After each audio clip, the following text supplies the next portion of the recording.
एक अहम मुलाकात हुई है शहबाज शरीफ साहब की और मौलाना फजल रहमान साहब की, और जो इंतखाबात को लेकर इनके दरमियान में कुछ जो चीज़ें थीं उनको डिस्कस किया गया, और साथ ही साथ जो है वो एक इत्तेहाद बरकरार रखने का फ़ैसला किया गया। दूसरी तरफ जो बड़ी सियासी पार्टियां हैं वो अपने अपने दावे करने में जो है वो अभी इस वक्त मसरूफ़ हैं। पीपल्स पार्टी भी बड़ा दावा करती हुई नज़र आ रही है कि इलेक्शन हम जीतेंगे, जबकि जो मरीम नवाज़ हैं वो ये कह रही हैं कि नवाज़ शरीफ आएंगे और चौथी बार वज़ीर आज़म बनेंगे। बुखारी साहब, सबसे पहले तो ये जो अहम मुलाकात हुई है इसमें जिस इत्तेहाद की बात की गई है, एक तो इत्तेहाद हमने देखा पीडीएम का इत्तेहाद, लेकिन इस बार ये किस इत्तेहाद की बात हो रही है, किस लेवल का ये इत्तेहाद होगा?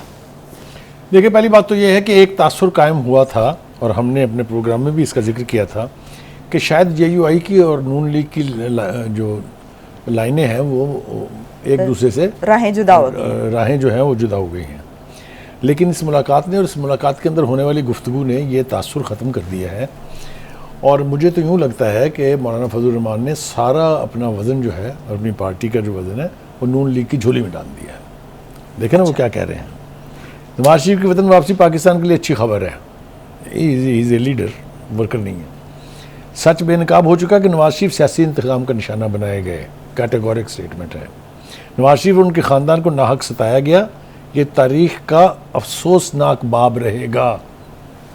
किस कदर ओपनली उन्होंने अदलिया का भी बुरकस निकाल दिया, ये कह के कि एक ऐसे शख्स को जो 3 दफ़ा का वज़ीर आज़म था उसको आपने मजबूर किया कि वो मुल्क छोड़ के चला जाए, और 4 साल के बाद उनकी वापसी हो रही है। तो मौलाना साहब ने जिस तरीके से गुफ्तगू की है, मुझे यूँ लगता है, मेरी interpretation, I can be wrong, I am a human being, कि आने वाले इलेक्शन में इनकी कहीं ना कहीं सीट एडजस्टमेंट होगी। इनकी अंडरस्टैंडिंग जो है वो हो गई है कि इस इलेक्शन में वो एक दूसरे के खिलाफ किसी भी नशिस्त पे खड़े नहीं होंगे। ठीक, अगर ऐसा हो जाता है तो दोनों का बेनिफिट है इसमें। एक बात तो अच्छा, ये आपके ख्याल में ये हो जाना चाहिए। दूसरी बात यह है कि मौलाना फजल रहमान ने जरदारी साहब की सियासत का थोड़ा सा उसको चुटकी भरी है। उन्होंने कहा कि ये अंदर बैठ के हमारे साथ कुछ बात करते हैं और बाहर निकल के सियासत करते हैं। ये हो चुका, मिसालें देने पर बैठेंगे तो बात बहुत लंबी हो जाएगी, लेकिन पीडीएम की तश्कील से शुरू हो जाए, उसके टूटने तक आ जाए, फिर उसकी तश्कील नौ पर आ जाए, फिर आप ये कहना ये कि हम इस सियासी इत्तेहाद का हिस्सा नहीं है, हम हुकूमती इत्तेहाद का हिस्सा हैं, और फिर ये कहना कि हम तो जवाबदेह हैं सिर्फ अपनी वजारतों के, बाकी के ज़िम्मेदार हम नहीं हैं। तो ये सारा कुछ जो है, इसको मैंने जैसा कहा कि इस पर बहस करेंगे तो बात तवील हो जाएगी। लेकिन इन दोनों के मुकाबले में जरदारी साहब ने भी खुल के तबले जंग बजा दिया है, और ये यानी वार्निंग दे दी है नून लीग को कि जनाब, इत्तेहाद की हद तक ठीक है हम थे, लेकिन इंतखाबात की बात जब आएगी तो हम एक दूसरे के दुश्मन हैं, हमें लाइट ना लें, हमें बिल्कुल लाइट ना लें। उन्होंने कहा कि दुश्मनों को बताएंगे कि ये शहीदों की पार्टी है।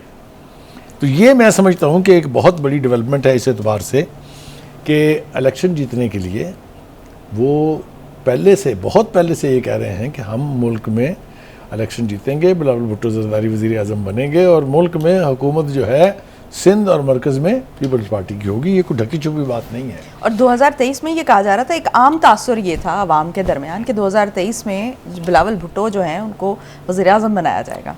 ये दावा था, ये दावा किया जा रहा था, और इस दावे पर वो कायम है, अभी पीछे नहीं हटे हैं। अच्छा, इसी तनाजुर में जरदारी साहब का जहाँ तक ताल्लुक है, वो ये समझते हैं, he has probably started believing, वो होता है ना हिटलर की तरह से start to believe own propaganda, तो वो बिलीव करते हैं कि ऐसा होने जा रहा है। देखिए, एक बात तो तय है कि सियासत में कोई चीज़ हतमी नहीं होती, it's a game of compromise, there is nothing final in the game of politics. ये बड़ों का की कहावतें हैं, यानी दूसरे लफ्ज़ों में यू टर्न्स लिए जा सकते हैं। हाँ, मेरे ख्याल से इस यू टर्न कह लीजिए, यू टर्न तो खैर एक बहुत बड़ी इस्तिलाह है, चूँकि इसको जिस तरह से पीटीआई ने अब्यूज़ किया है उसके बाद इसको ढंग की पार्टियों के ऊपर आप अप्लाई ना करें। लेकिन सियासत में कुछ हतमी नहीं होता, यहाँ तक रखें बात आप। दूसरी बात यह है कि अब सियासत में एक हलचल आई है, और क्या वजह है उसकी हलचल की कि एक शख्स वापस आ रहा है 4 साल के बाद। अचानक सीन बदल गया ना। थोड़ी सी पार्टी जो नून लीग है उसके अंदर भी एक्टिविटी चली है, वो इनिशियली कामयाब नहीं हुई, लेकिन अब उन्होंने फैसला किया कि एक दफ़ा फिर हम ट्राई करेंगे एक जलसा लाहौर में करने की, और यकीनी तौर पे वो होगा भी। लेकिन जलसे वो देखने वाले होंगे जब नवाज शरीफ साहब वापस आ जाएंगे। अच्छा, उससे पता चलेगा कि कितनी पॉपुलर है ये पार्टी, उससे पता चलेगा कि जो जलसे पीटीआई के होते थे उनके मुकाबले में how many people are they going to attract. I think that will be determined. तो बुखारी साहब, जो अभी आसिफ जरदारी साहब अपनी ये पूरी कैलकुलेशन किए हुए हैं, वो कह रहे हैं कि इस दफ़ा तो इलेक्शन जो है वो हम भरपूर तरीके से जीतेंगे, कारकुन निकले, हम पूरे मुल्क से इलेक्शन जो है वो जीतेंगे। तो ये जो उनकी कैलकुलेशंस माजी के तनाजुर में देखें तो उनकी कैलकुलेशंस बड़ी पक्की होती हैं। तो देखिए, ये बात आपकी दुरुस्त है कि वो इस किस्म के दावे ज़रूर करते हैं। आपको याद होगा पिछला इलेक्शन जो था 2018 का, उसमें भी उनका ख्याल ये था कि पंजाब विल रिस्पॉन्ड बेटर, लेकिन पंजाब ने कैसे बिहेव किया कि 7 सीटें पंजाब की इतनी बड़ी यानी प्रोविंशियल असम्बली में उनको मिली थी MNAs की, और यही हाल प्रोविंशियल सीटों के। और अभी भी ग्राउंड पे उन्होंने काम अभी शुरू नहीं किया जरदारी साहब ने, जो एक पंजाब में जो ग्राउंड पे काम होना चाहिए था कि जो इलेक्शन से पहले नजर आता। मेरे ख्याल से इस तरफ वो अब पलटेंगे। आज भी हमने देखा कि जो पीपल्स पार्टी के रहनुमा थे उन्होंने एक जॉइंट प्रेस कॉन्फ्रेंस की है इलेक्शन कमीशन के बाहर खड़े होकर, तो एक्टिविटी ज़ोर पकड़ेगी अब। और ख़ास तौर से जैसा मैंने कहा कि चूँकि नवाज शरीफ वापस आ रहे हैं तो पीपल्स पार्टी भी पूरा जोर तो लगाएगी। ये नहीं आप तो तसव्वुर कर सकते कि पीपल्स पार्टी टफ टाइम नहीं देगी, ठीक, क्योंकि 2 ही मेन स्ट्रीम पार्टीज़ हैं पूरी की पूरी जो है इस वक्त मुल्क के अंदर। ठीक, हैविंग सेड दैट जनाब, अब अगली बात कर लेते हैं हम थोड़ी सी। नवाज शरीफ साहब जो है वो वापसी के सफ़र पे रवाना हो चुके हैं, शुरू कर चुके हैं, और इस वक्त जबकि हम ये गुफ्तगू कर रहे हैं वो मेरा ख्याल से फ़िज़ाओं में होंगे। उसके बाद उन्हें सऊदी अरब आना है। सऊदी अरब उनकी बड़ी मनभाती डेस्टिनेशन है, हमेशा से रही है, और सऊदी अरब ने भी उनके साथ दोस्ती बहुत कमाल निभाई है।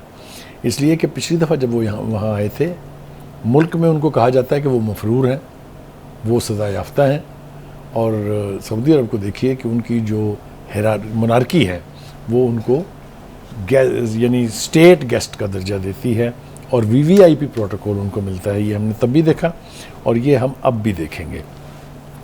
क्यों जा रहे हैं वो वहाँ, और उसके बाद वो क्यों आएंगे UAE? देखिए, पाकिस्तान को जिस किस्म के मौशी हालात का सामना है, इन 2 मुल्कों ने हमेशा, ख़ास तौर से नून लीग के अदवार में, अदरवाइज़ जनरली पाकिस्तान की हमेशा मदद की है, चाहे वो इन टर्म ऑफ कैश हो, चाहे वो इन टर्म ऑफ लोन्स हो, चाहे वो इन टर्म ऑफ इन्वेस्टमेंट हो। क्या हम भूल जाते हैं कि जब दूसरा आखिरी दौर था नवाज शरीफ साहब का, तो वो सऊदी अरब गए थे, तो $1.5 बिलियन उनको दिया गया था हुकूमत पाकिस्तान के लिए, और $1.5 बिलियन दिया गया था उनको अपने लिए। याद है ना आपको जी। और ये ऐलान याफ्ता था, कोई ढकी छुपी वो नहीं थी। एक तो इसलिए वो 2 मंजिलों पे रुकेंगे, और रुक के ये यकीन दहानी साथ लेके आएंगे कि अगर उनकी पार्टी इलेक्शन जीतती है तो फिर उस पाकिस्तान की इकॉनमी में उनको हिस्सा डालना पड़ेगा, और वो यकीनी तौर पे डालेंगे। तीसरा मुल्क जिससे हमें बहुत सारी तवक्कात वाबस्ता हैं, उसने भी हमें कभी एम्बेरस नहीं किया है, वो चाइना है। और चाइना से नवाज शरीफ साहब की दोस्ती भी कोई ढकी छुपी नहीं है। 4 दफ़ा तो उनके साथ चाइना में गया हूँ, और फिर नवाज शरीफ साहब का ताल्लुक जो चाइना से है, जहाँ शहबाज स्पीड और पंजाब स्पीड की बात की गई, उनके बिहाफ पर ये क्लैरिफिकेशन दी डिप्टी प्राइम मिनिस्टर ने कि जनाब यहाँ कोई करप्शन नहीं हुई है जो मेट्रो मुल्तान का था, वगैरह वगैरह। तो इन 3 ममालिक से हमें तवक्कात भी हैं, हमारी दोस्ती भी इनके साथ बड़ी गहरी है, और इनसे मुलाकातें होते हुए जो है वो पाकिस्तान लैंड करेंगे। तो इन मुलाकातों के बाद बुखारी साहब, आप क्या समझते हैं कि जो हिफाजती ज़मानत की बात हो रही है, क्योंकि पाकिस्तान में तो आपने कहा कि वो जो है वो उनके केसेस चल रहे हैं, बल्कि उन पर वो एब्सकॉन्डर हैं एक तरह से यहाँ के अदालतों के लिहाज से, तो वापसी पर क्या उनको हिफाजती ज़मानत मिल सकेगी और उनके साथ क्या सलूक होगा? देखिए, उनके बारे में 2 अहम रहनुमा हैं नून लीग के जिन्होंने एक से बयानात दिए थे। उनका हम कई दफ़ा हवाला दे चुके हैं। राना सनाउल्लाह ने कहा था कि जब तक 0 रिस्क नहीं होगा नवाज शरीफ साहब पाकिस्तान नहीं आएंगे। इसी बात को 2 से ज़्यादा मरतबा ख्वाजा आसिफ साहब दोहरा चुके हैं, और वो तो ये कह चुके हैं कि 0 रिस्क इंश्योर हो चुका है। अब इससे हम मतलब अखज़ करने की बजाय हम ये देखते हैं कि अगर तो उनको यानी इस हद तक फैसिलिटेशन मिलती है कि वो पाकिस्तान तशरीफ़ ले आएँ और अपने आप को कोर्ट में सरेंडर करें, उन्हें राहदारी ज़मानत मिल जाए, तो फिर ये सारा लीगल है, इसमें कोई एक्स्ट्रा ऑर्डिनरी फेवरेटिज्म नहीं है। तो पता चलेगा वही जैसा मैंने पहले कहा, the day and the moment he lands on a Pakistani soil, what happens afterwards we will wait and see. उससे पहले हम कुछ नहीं बता सकते। ठीक हो गया बुखारी साहब, मुझे एक ब्रेक लेने का कहा जा रहा है, ब्रेक से वापस आएंगे और नाज़रीन हम बात करेंगे साइफर केस के हवाले से कि उसमें क्या मज़ीद प्रोसीडिंग्स हो रही हैं। Stay tuned.